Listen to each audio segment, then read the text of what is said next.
vamos a invitar al doctor Carlos Enrique López Paz, quien nos va a dar una conferencia sobre miastenia gravis.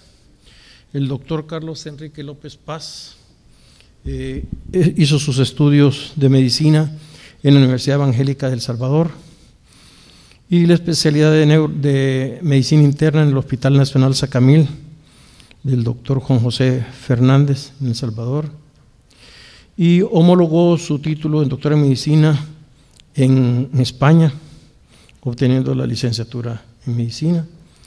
Hizo una especialidad en Barcelona y actualmente es miembro del staff de neurología del Instituto Salvadoreño del Seguro Social. Fue residente de la especialidad de neurología en el Hospital General de Lis y residente de medicina interna en el Hospital Nacional Sacamil. El doctor Carlos Enrique López Paz, por favor.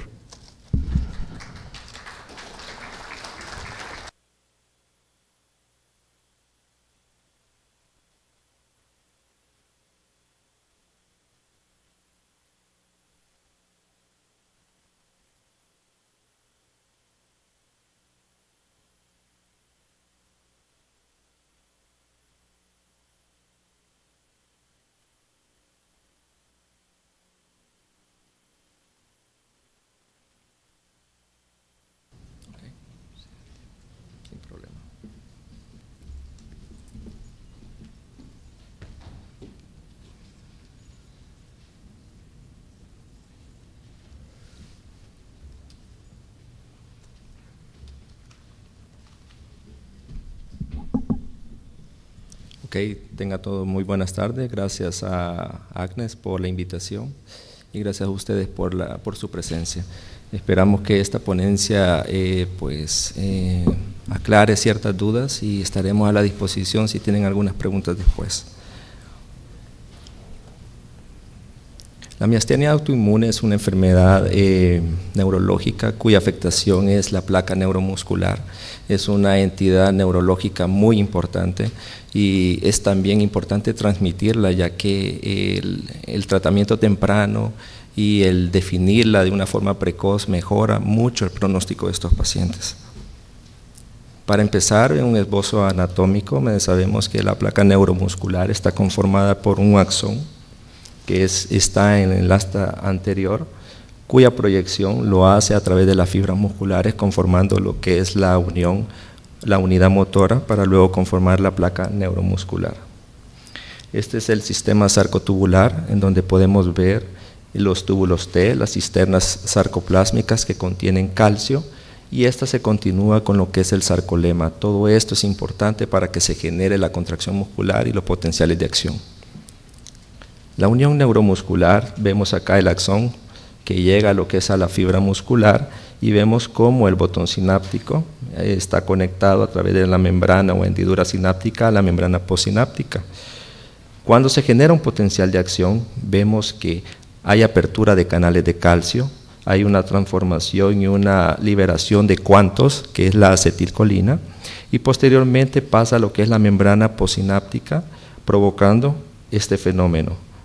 Acople del receptor de acetilcolina con la subsecuente apertura del canal de sodio, lo que genera la contracción muscular. Por lo tanto, el acoplamiento, excitación y contracción viene dado por el potencial de acción que se está generando por la entrada de los canales de sodio. Esto genera un cambio conformacional en los receptores de dihidropiridina, los cuales están anclados anatómicamente a los receptores de rianodina. Posteriormente, cuando se genera el potencial de acción, abre esta compuerta y permite la salida del calcio del retículo sarcoplásmico para que se dé la contracción muscular.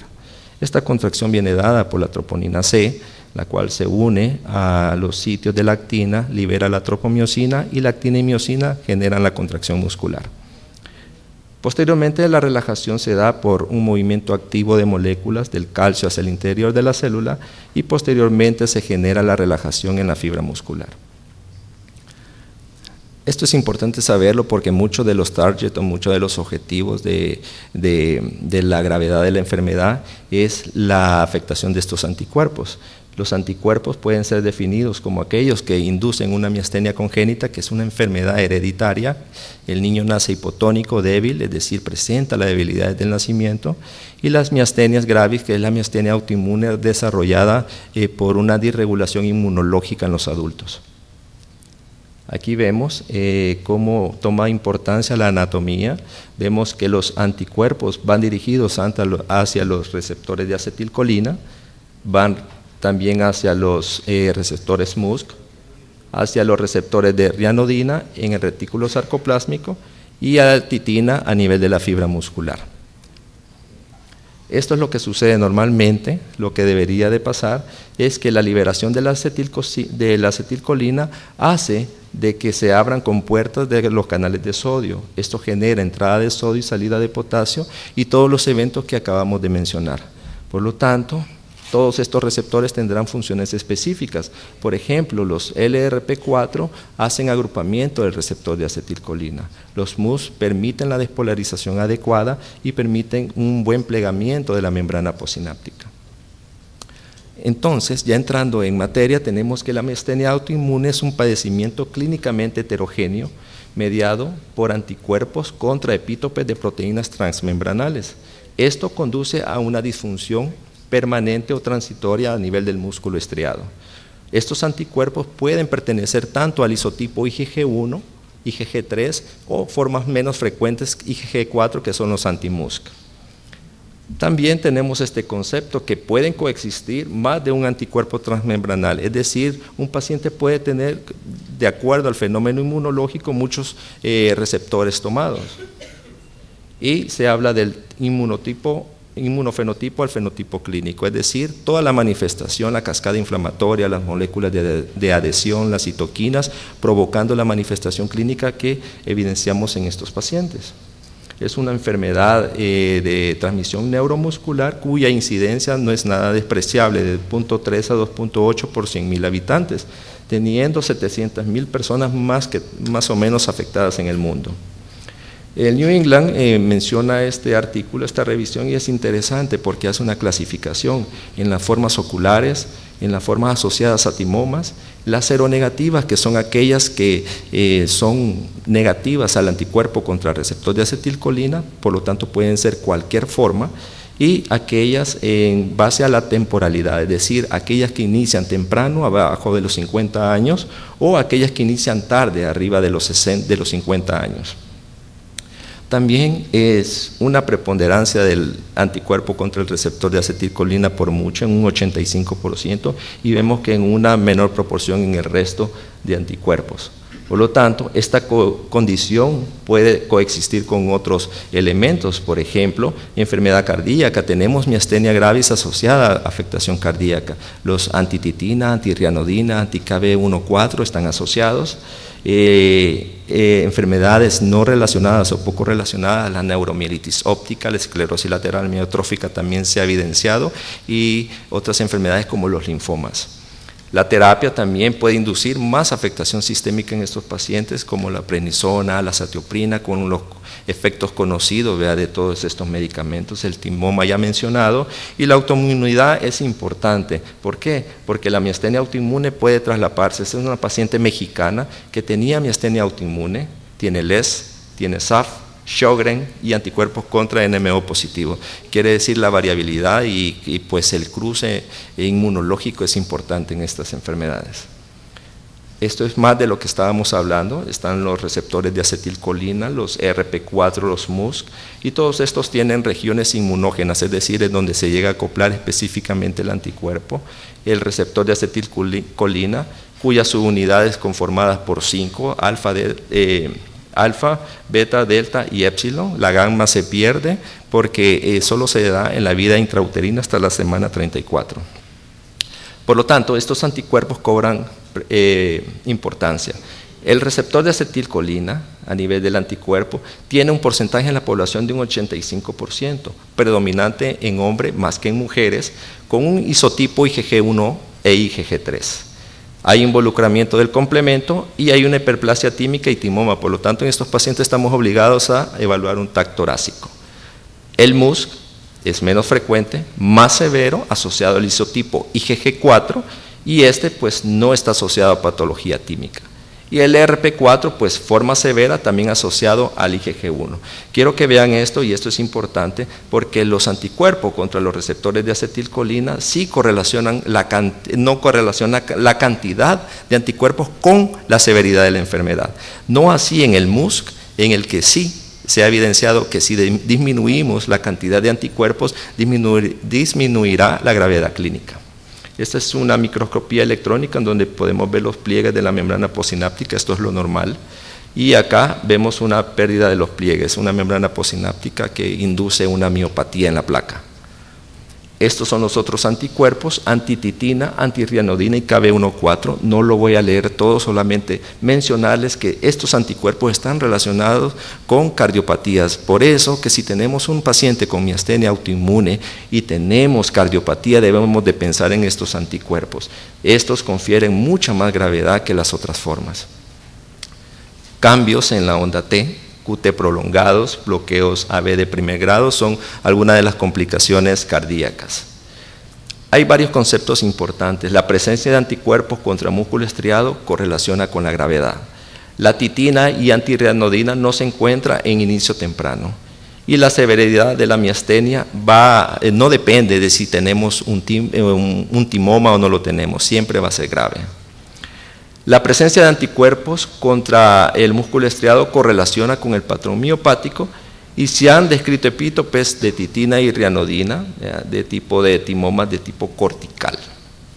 Estos son los síntomas ya conocidos: afectación ocular, diplopía, el paciente llega con tosis, mayor afectación del recto interno, tenemos también afección vulvar, disartria, disfagia, claudicación mandibular, tenemos un paciente con afectación facial, tenemos alteración en la fuerza, son pacientes con debilidad muy proximal, afectación en la flexión y extensión de cuello y ya conocida la afección respiratoria.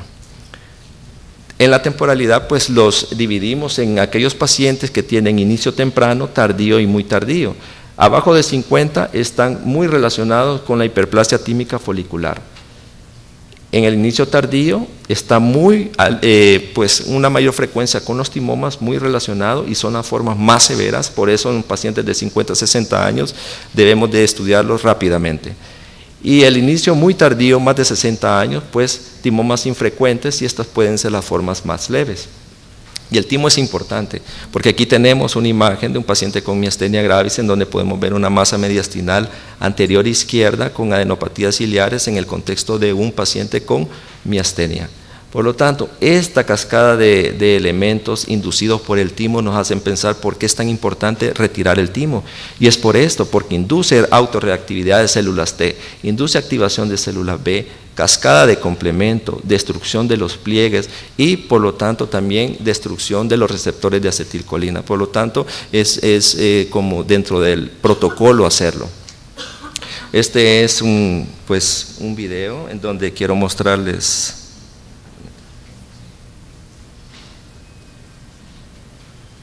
que la miastenia autoinmune no solamente es una enfermedad de adultos, sino que también es de niños.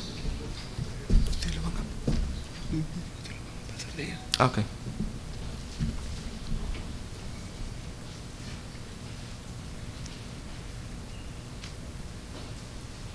Esto es lo que esperamos en los niños, actividad, un niño de 7 meses y medio, intranquilo, se quiere bajar de esa grada, y tenemos otro niño a la par que ya va a aparecer, que ya se liberó y se quiere salir, con una gran movilidad. Estos niños los conozco muy bien, son mis hijos, son mellizos. Pero no, la regla no es esa, y también hay niños que están afectados por esto. Estas son las miastenias congénitas. Vimos muchas de ellas con el grupo de neuromuscular de Carlos Ortiz en Barcelona, en donde podemos ver esto: niños hipotónicos, niños con debilidad proximal, con pobre sostén cefálico, con tosis bilateral y con alteraciones oculares. La siguiente, por favor. Es este mismo niño, pero vamos a ver que hay una gran debilidad del cuello, una alteración troncular importante, y vemos pues una mirada congelada, no tiene movimientos oculares. La siguiente. Esta es una niña de 12 años con una miastenia congénita, tiene una ptosis marcada, tiene una parálisis de los movimientos extraoculares y esta pues se categorizó como una miastenia congénita por canales lentos. Por eso es importante también determinarlo para los pediatras que se encuentran acá o un médico general o lo que sea, ver esto. También el tratamiento temprano es importante. Este es un paciente en el Instituto Mexicano que llegó con un mes de disfagia, con afección vulvar, con rinolalia o voz nasal. Vemos que hay una ptosis bilateral, pero es más marcada en el ojo izquierdo. También hay paresia de los músculos oculares, si lo escucháramos una voz nasal.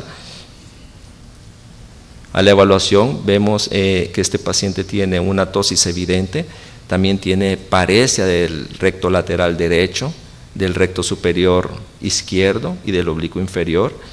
Y luego vamos a ver que estos pacientes tienden a fatigarse muy rápido. Vemos cómo va cayendo el párpado. La siguiente, por favor. Para fatigar los músculos utilizamos cuentas regresivas, también utilizamos la supraversión, podemos hacer también el pestañeo y en este caso pusimos al paciente a que realizara supraversión y vemos cómo el párpado poco a poco va disminuyendo hasta tapar parte del globo ocular. Por eso el paciente se queja de diplopía y de visión borrosa, pero es esto.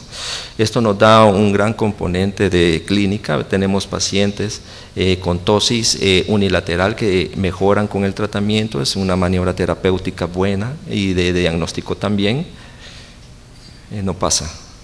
Ok, tenemos otra paciente también se está cumpliendo la ley de Hering porque trata de ampliar más el párpado por la imposibilidad. Y la siguiente, pues tenemos que después del tratamiento. La siguiente, vemos acá una paciente con oftalmoplegia, esto no es miastenia, es una diabética con alteración de los músculos oculares, una oftalmoplegia por diabetes. Esta es una paciente con oftalmoplegia, con ptosis, en el contexto de un cuadro agudo de ataxia reflexia, es un Miller-Fisher.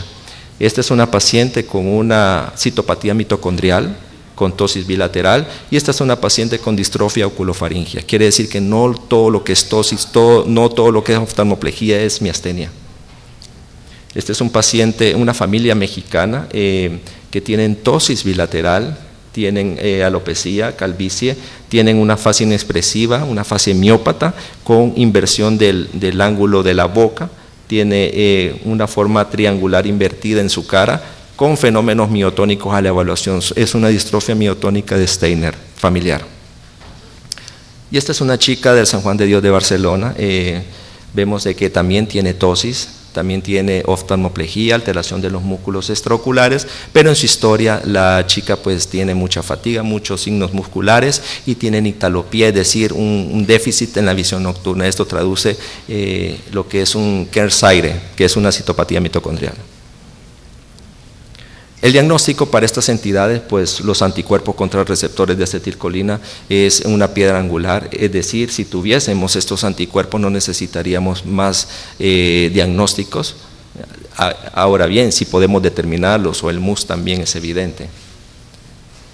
El test de estimulación repetitiva, que estimulamos el músculo a 3 Hz y lo que hacemos es buscar fatigabilidad. Aquí es un músculo normal, aquí vemos un electrodecremento, es un paciente con miastenia, aquí vemos también electrodecremento en el tercer y cuarta estimulación, esto es a los 30 segundos y esto es a los 4 minutos. Esto es fatigabilidad y es una prueba inequívoca de miastenia.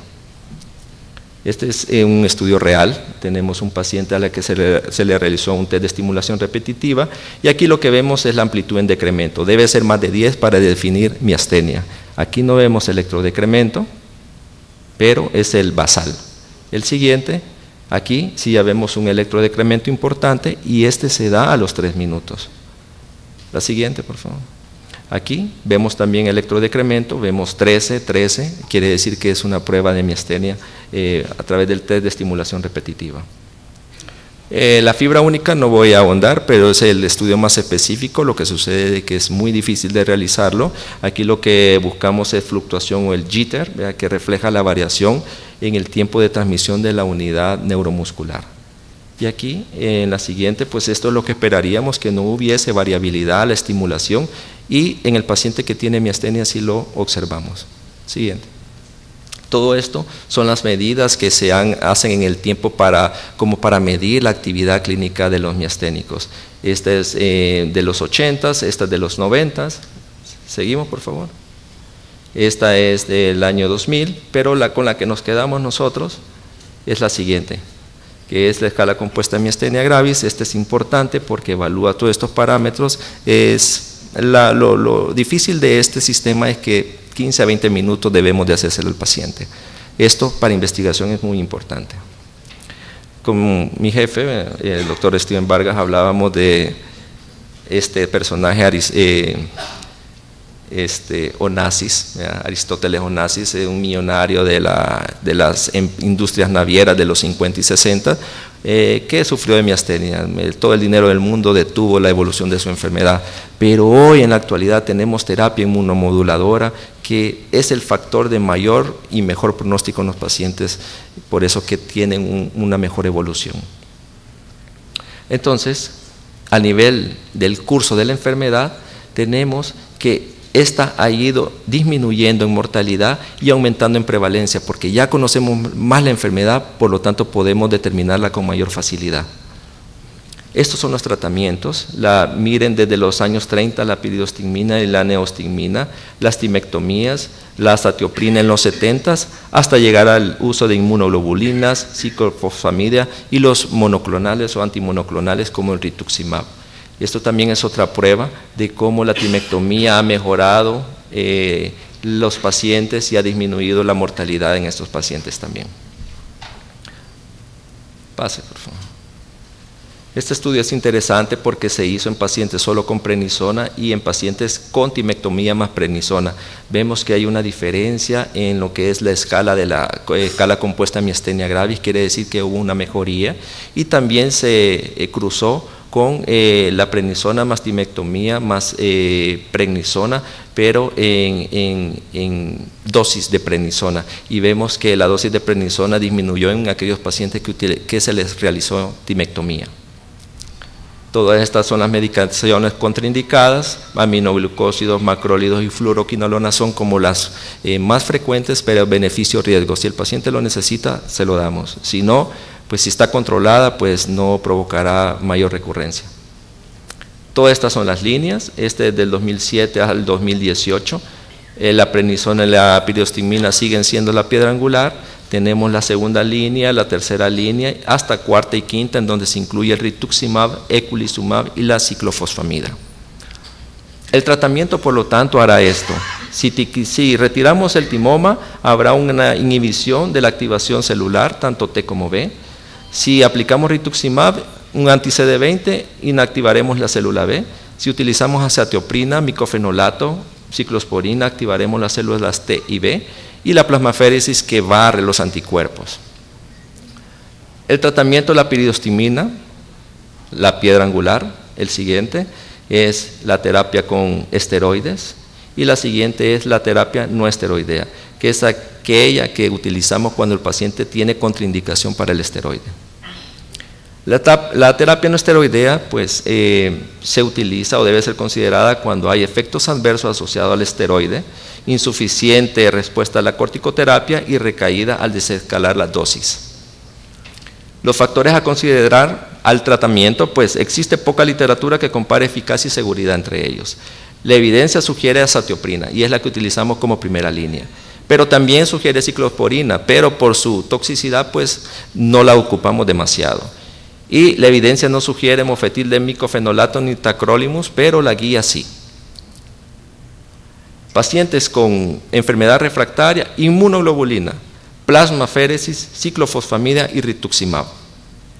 Entonces, tenemos acá el contexto de un paciente que le iniciamos prednisona de 50 a 60 miligramos, y este paciente a las 4 a 8 semanas ha sido evaluado y vemos que podemos desescalar la prednisona. Este paciente puede llegar incluso en meses a llegar a dosis mínimas de 2.5 en días alternos, y este es el paciente respondedor.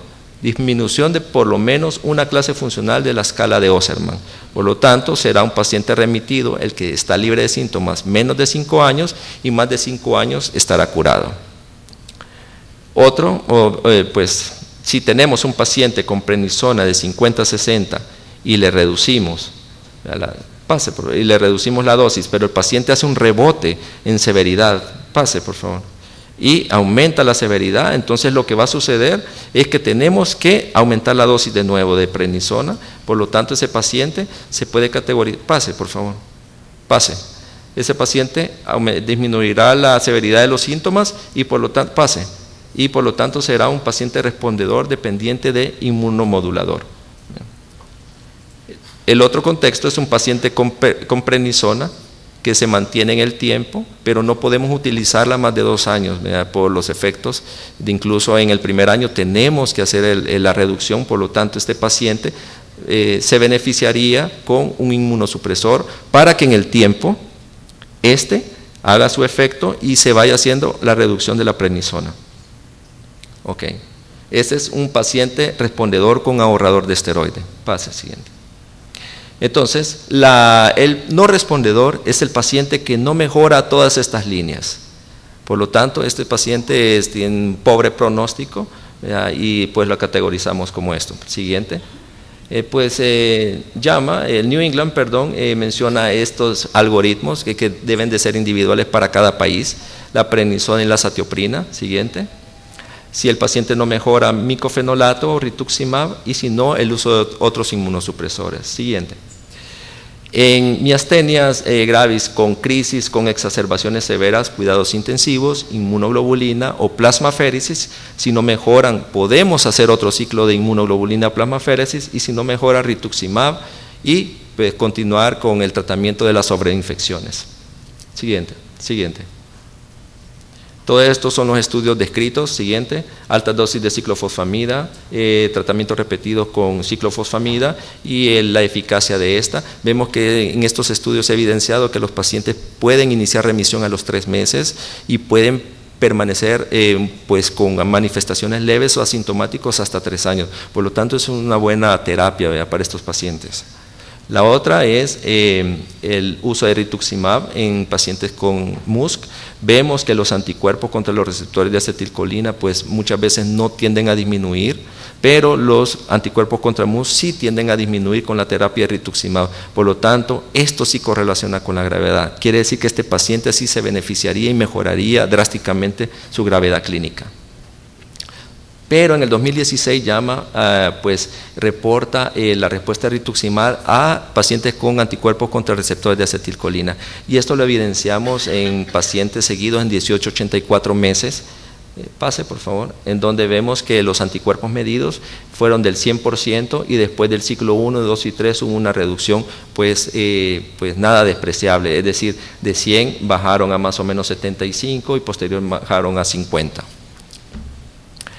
Hay consensos para las guías internacionales, tanto las guías norteamericanas como las británicas, y por eso tomamos elementos de las dos para poder complementar esto que son los dilemas. Pásela, por favor. Dilemas en el manejo de miastenia autoinmune. ¿Qué es crisis miasténica inminente o definida? Es rápido empeoramiento clínico que por opinión de experto puede llevar a crisis en un corto tiempo.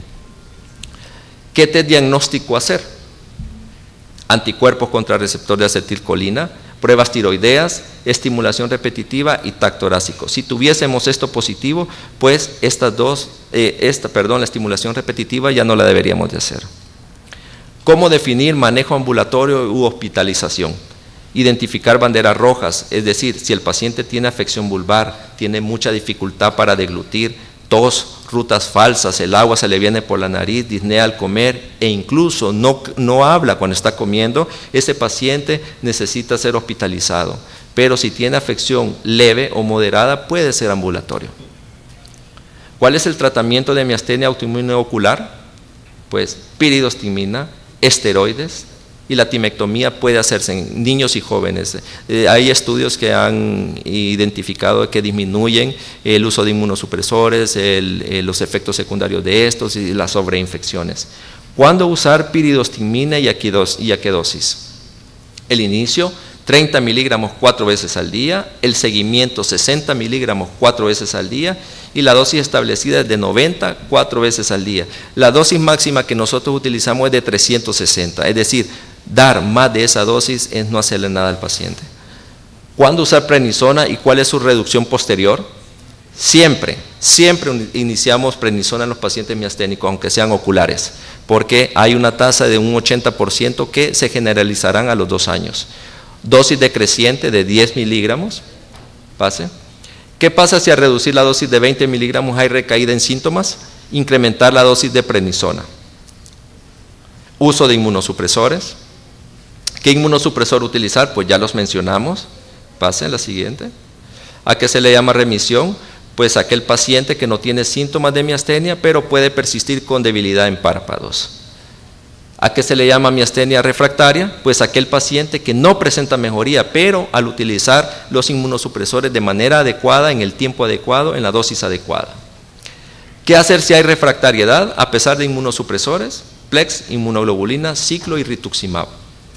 ¿Puede la prednisona o la piridostigmina exacerbar la crisis miasténica? Sí, lo pueden hacer. Por eso que los pacientes ventilados podemos hacer, pues no dar la neostigmina y hacer aumento de prednisona, pero en pacientes que van a ser hospitalizados. ¿La timectomía está indicada en miastenia ocular o en niños? Sí, también, porque reduce la terapia inmunosupresora. ¿La timectomía está indicada en pacientes con anticuerpos MUS, LRP4 y viagrina? No. ¿Puede coexistir más de un anticuerpo? Sí, ya lo vimos en la paciente mexicana que presentamos anteriormente. ¿Se deben operar los pacientes con más de un anticuerpo contra la membrana? Sí, porque eso confiere gravedad. ¿Qué pasa cuando hay intolerancia a prednisona o no hay disponibilidad de inmunoglobulina, azatioprina y plasmaféresis? ¿Cuál es el tratamiento de la miastenia en embarazadas? Prednisona, inmunoglobulina endovenosa. ¿El parto debe ser vaginal o cesárea? Pues tiene que ser cesárea, desproporción cefalopélvicas en partos prolongados, miastenias de difícil control o aquellos que han debutado en el embarazo. Esos no los conocemos, su comportamiento, por lo tanto lo tenemos que hacer de esa forma. La vía anestésica pues es la raquidia. Bueno, pase la siguiente. Aquí finalizo, pues es parte de la rotación y bueno, de mi especialidad en México con el doctor Vargas, haciendo biopsias musculares, el diario vivir. Pase. Esta, pues mi paso por Barcelona con el doctor Ortiz, que mañana va a ser ponente sobre miopatías metabólicas con su equipo. Y pues esta fotografía es importante, creo que el doctor nunca la ha visto, pero esta fue mi primer día en México y el doctor me dijo, oye, ven, vamos a una conferencia, fue en el Instituto de Rehabilitación y su tema fue miastenia autoinmune y es el tema que estoy brindándoles este día. Así que gracias Steven y gracias a todos por su atención.